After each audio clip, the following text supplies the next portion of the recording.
আসসালামু আলাইকুম। আশা করি আপনারা সবাই ভালো আছেন। আমরা খুব ভালো আছি। তো এখানে কড়াই নিয়ে নিয়েছি একটি পাতিল। তো পাতিলের মধ্যে এখন আমি রান্না করব হচ্ছে গরুর মাংস। তো গরুর মাংস এখানে নিয়ে নিয়েছি 1 কেজি পরিমাণের গরুর মাংস। পেঁয়াজ কেটে নিয়েছি। এখানে মশলা বাটা সব আছে। তো এখন এখানে কড়াইতে পাতিলে আমি আগে তেলটা দিয়ে দেব। তো এখানে তেল দেওয়া হয়ে গেছে। তেলের মধ্যে আমি এলাচ, দারুচিনি, তেজপাতা, লবঙ্গ দিয়ে দিলাম আর পেঁয়াজটা দিয়ে দিলাম। পেঁয়াজটা এখন আমি খুব সুন্দর করে ভেজে নেব। তো দেশ বিদেশে যেখান থেকে আমার ভিডিওটি দেখছেন সবাইকে অসংখ্য ধন্যবাদ। চ্যানেলে নতুন হলে চ্যানেলটি সাবস্ক্রাইব করে পাশেই থাকবেন আর বেল আইকনটি বাজিয়ে রাখবেন নতুন নতুন ভিডিও দেখার জন্য। তো এখানে এখন আমি পেঁয়াজের মধ্যে আদা রসুন বাটাটা এবং জিরে বাটাটা একবারে দিয়ে দিলাম। এখন এই তেলের মধ্যে আমি আদা রসুন এবং জিরে বাটাটা একটু ভেজে নেব। তো এতে করে মশলার সেন্টটা কাঁচা কাঁচা যে গন্ধটা সেটা চলে যাবে। তো একটু গ্রেভি করার জন্য আমি একটু পানি দিয়ে দিলাম। তো এতে এখন আমি সব ধরনের মশলা দিয়ে দেবো। তো আজকে গরুর মাংসটা আমি ভুনা করব না, আমি আজকে আলু দিয়ে ঝোল করব। আলু দিয়ে ঝোল করলেই আমার মেয়েদের খুবই পছন্দ।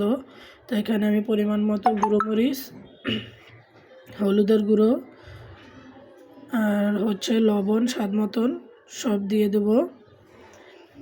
তো আমি এই যে শীতের দিন এসেছে, এখন কিন্তু এই গরুর মাংস রান্না খেতেও খুব ভালো লাগবে। এখন কিন্তু তেলটা অনেকটা জমাট বেঁধে যাবে একটু পর পর ঠান্ডা হয়ে গেলে। তো গরম করে খেতে কিন্তু গরুর মাংসটা খেতে খুবই দারুণ লাগে। তাই এখানে আমি মশলা দিয়ে দিয়েছি। এখন আমি ঢাকনা দিয়ে কিছুক্ষণের জন্য ঢেকে দেব। তো দেখেন সুন্দর করে ঢাকনা দিয়ে ঢেকে দিয়েছি। এখানে আমার মশলা একদম তেল ছেড়ে দিয়েছে, পাতিলের নিচে কিন্তু লেগে গিয়েছে। তো এটা হচ্ছে একদম মশলা সুন্দর করে কষানো হয়ে গেছে। এখন আমি আমার গরু মাংসটা দিয়ে দিলাম। গরু মাংসটা এইভাবে কষিয়ে রান্না করলেও খুব ভালো লাগে, অথবা একদম মাখিয়ে রান্না করলেও অনেকটা ভালো লাগে।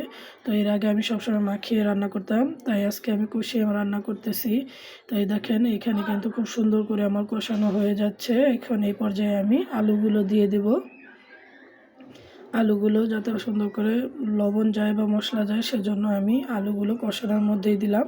এতে করে আলুগুলোতে সুন্দর করে লবণ চলে যাবে আর খেতেও খুব ভালো লাগবে। এখন আমি ঢাকনা দিয়ে ঢেকে দেব। সুন্দর করে আমার আলু সহকারে মাংসটা কষানো হয়ে গেছে। এখন আমি পরিমাণ মতো পানি দিয়ে দেব। তো এই গরুর মাংসটি রান্না করতে এবং খেতে খুবই ভালো লাগে আর গরু মাংস আমার পরিবারের সবারই খুব পছন্দ। তো এখানে আমি পরিমাণ মতো পানি দিয়ে দিয়েছি। এখন আমি ঢাকনা দিয়ে ঢেকে দেবো একদম হওয়ার আগ পর্যন্ত।